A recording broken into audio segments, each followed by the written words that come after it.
भावांनो, डिसेंबर संपत आलाय आणि 1 जानेवारी सुरू होत आहे. बरेच आपले मित्र आता जिम लावतील, जिम चालू करतील, जिमचा डाएट फॉलो करतील आणि जिम मध्ये वर्कआउट करायला जातील. पण नव्याने जिम सुरू करताना काही गोष्टी तुला लक्षात पाहिजे भावा. कधी स्टार्टिंग जास्त वेट पासून करू नको. ग्रॅज्युअली वेट वाढव, म्हणजे तुझ्या बॉडीला सवय राहील. एकदमच जर का वेट उचलायला जाशील तर बॉडी जॅम होऊन जाईल आणि जी सुरुवात केलेली आहे ती काही दिवसातच संपून जाईल. दुसरी गोष्ट, बऱ्याच मित्रांचा फॅट इंटेक जास्त झालेला असतो, फॅट जास्त वाढलेला असतं, तर बरेच जण त्यांना म्हणतात की प्रोटीन इंटेक वाढवण्यासाठी नॉनव्हेजचा इंटेक जास्त कर. पण असा काही गरज नाहीये.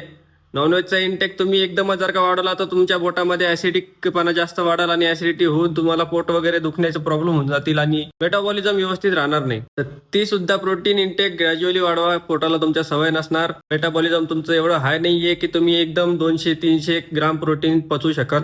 त्याच्यामुळं तुमच्या वजनाच्या इतकं प्रोटीन घ्या. जे जर का वजन 60 किलो असेल तर 7 ग्राम प्रोटीन पर डे घ्यायचं. बस अशाच टिप्ससाठी फॉलो करा आणि जय श्रीराम.